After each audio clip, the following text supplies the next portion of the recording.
Thank you very much. Thank you for coming to my talk.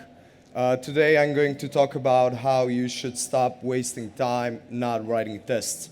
So I'm going to need a bit of your cooperation. So how many of you are developers here? Please raise your hand. Okay, almost everybody. And how many of you test your applications? Okay, a little bit less. So the others that didn't raise their hands got my question a bit wrong.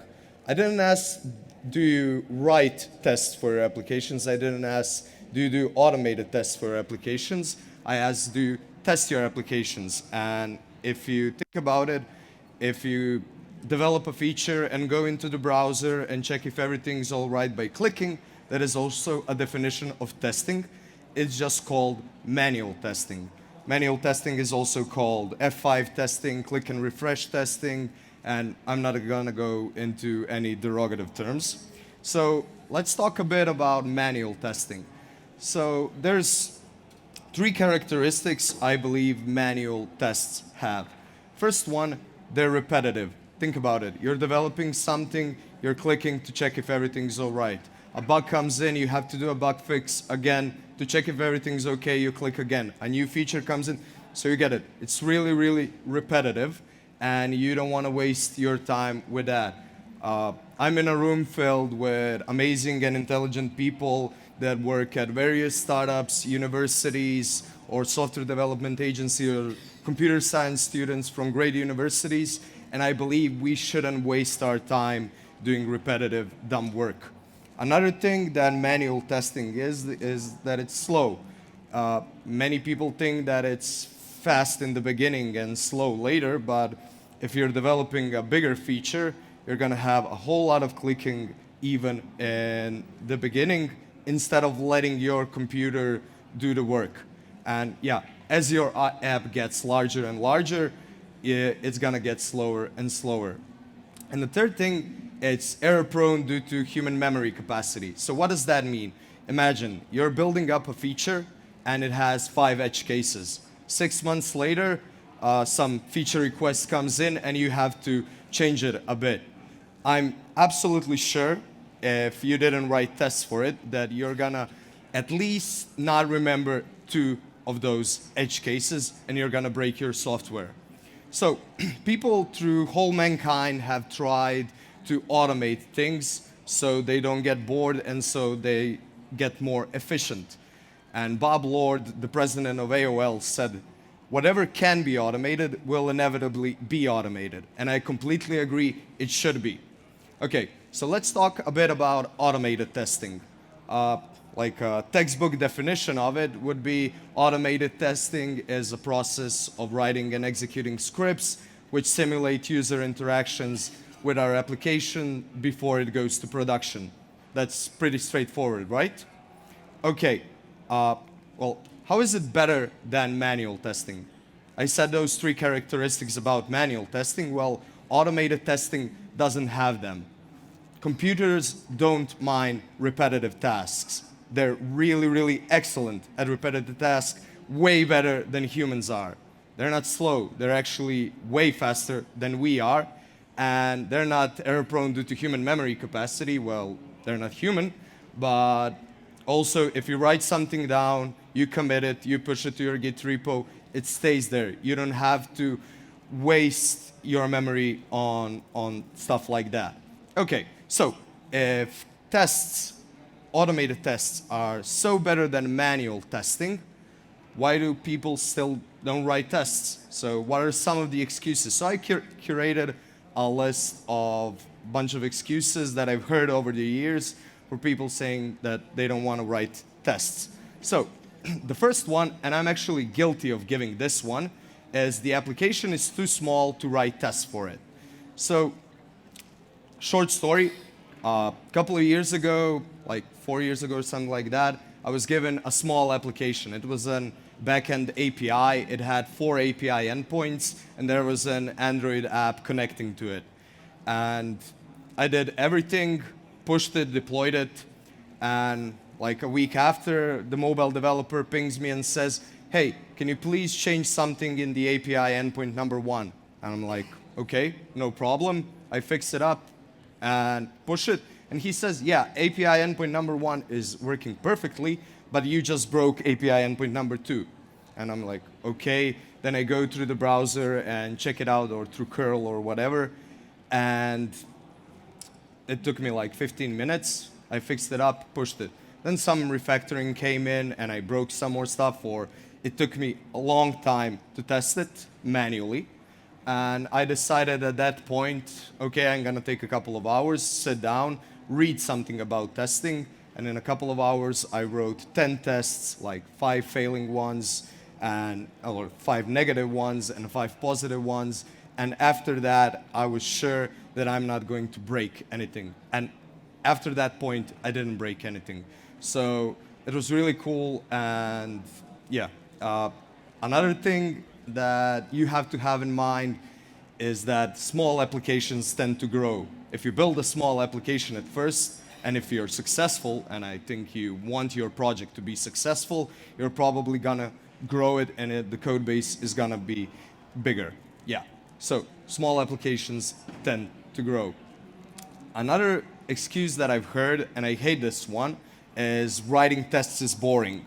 So I've got a question for everyone that ever said this, and it's, is clicking around your application whenever something changes something you would call fun? I hope not. So a while ago, like a couple of years ago, when I didn't have tests for my applications, I hated doing bug fixes, I hated doing feature requests or any kind of refactorings, and thank God I don't maintain any of those applications anymore. So testing may not be something you call fun, but clicking around and wasting a whole lot of time on manual tests is just stupid. Okay, another thing, and this is a horrible one. We don't have a specification, tests are no use at all. And I heard this one, like, unfortunately, a lot of times, and if you don't have tests, if you don't have a specification, how the hell are you writing any code? How do you know what you have to build? Are you making up requirements? Please don't do that. At that point, stop, arrange a meeting with your project manager, product manager, client, boss, whomever, and sort stuff out. And yeah, it's gonna be way better. Yeah, it says stuff. Okay, so the next one is the one why I made this whole presentation, and it's we don't have time to write tests. And at any given point, if I hear this, I look like this. And I really hate that, and it's a really simple reason, is because I'm a firm believer that it doesn't take extra time to write tests. Some of you may not agree now, bear with me.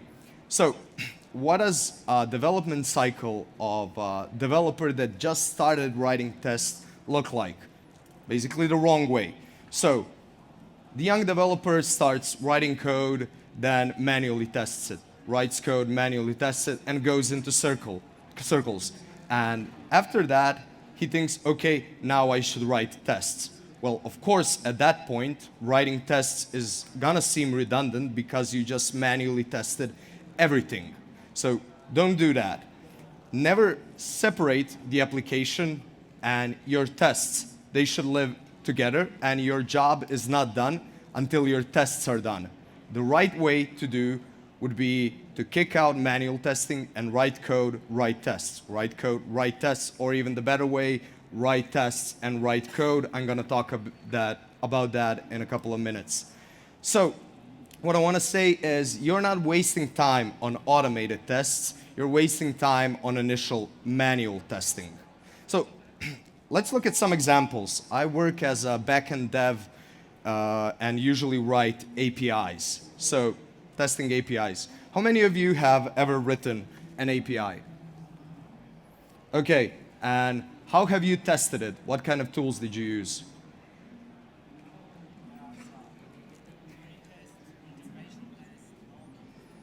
Okay, yeah. Okay, so usually how junior devs test their API, manually test it, is that they use curl from the command line, or they use an app called Postman to send out some requests.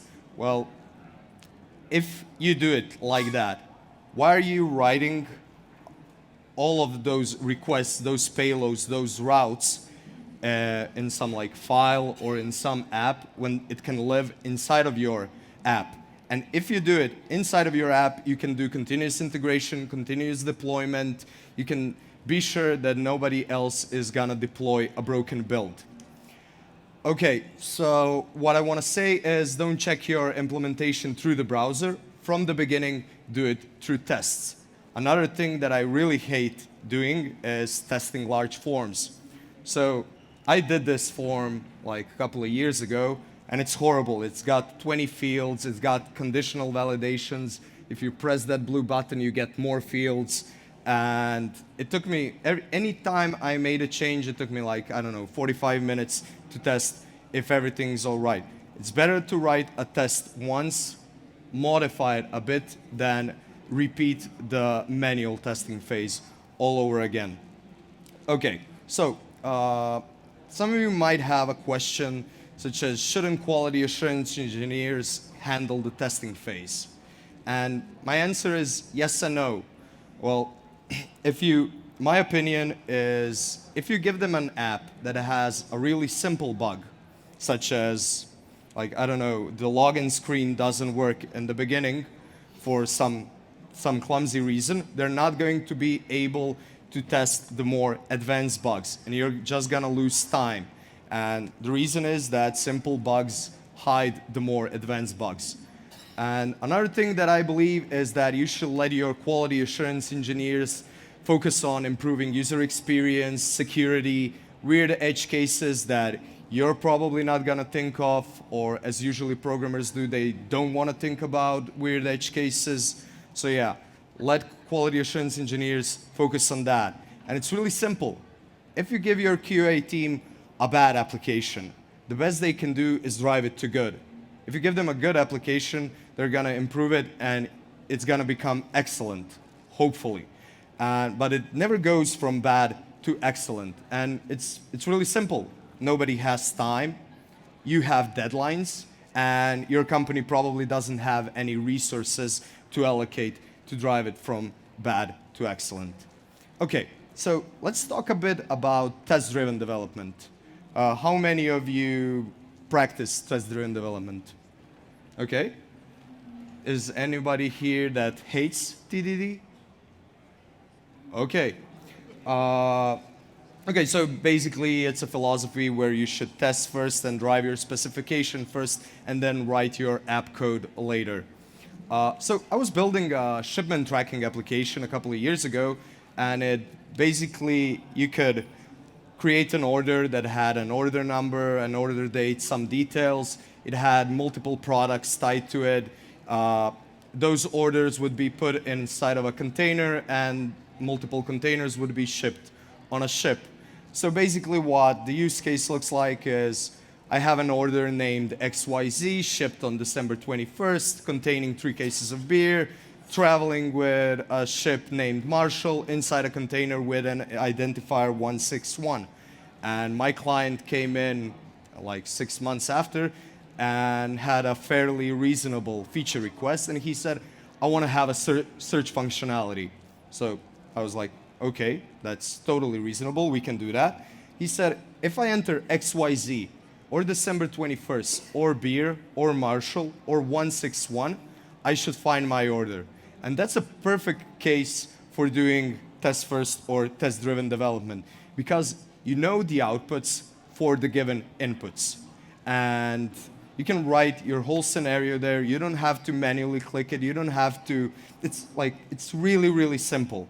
And another thing I love to do on this app, since it was really complex, was to define a specification and start with tests.